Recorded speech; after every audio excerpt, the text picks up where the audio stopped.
Guys, a very good morning. Welcome to another episode of Keep It Real. This is Rick, your host. Lumipat tayo from Interlaken, but it's just maybe about 10 minutes bus ride from Interlaken. And we found this place, near house. Ang ganda. So we'll be spending the next siguro 4 nights the most before traveling to Zurich to go back. So dito may lake, pwede mag-fishing, and yung mga anak ko sobrang saya dito. Naglalaro sila sa playground lang. Guys, wala akong masabi sa lugar na to. Economically speaking, mas malaking natipid namin dun sa accommodation. Though it's much smaller, parang room, or para siyang cabin ang design niya, pero actually it's a room. It's para siyang condo na merong balcony, but okay na compared dun sa prices ng accommodation na tinirhan namin. So this is the most economical. If you're going to Interlaken in Luzerne, siguro piliin nyo yung medyo outskirts para you know, value for money. Medyo makasave kayo at magamit nyo sa ibang activities. So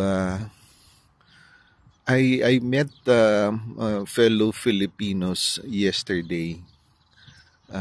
Galing sila ng Milan. Nag-drive lang sila going to Interlaken. So sabi ko that will be another option coming from Italy or maybe Germany. There's a lot of places na surrounding Switzerland. So marami akong na-meet na nagda-drive lang sila. There are also another Filipino family.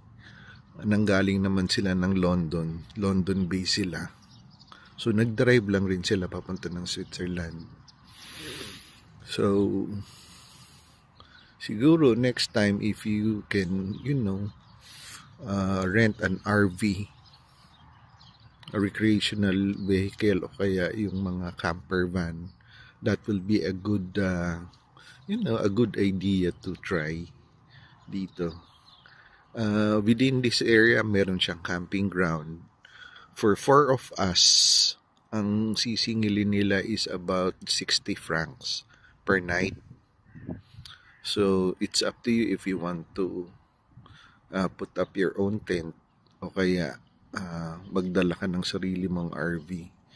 But they based it sa number of persons who will be pitching a tent, or for those who will bring their own cars or RV. So guys, ito lang, in-update lang namin kayo.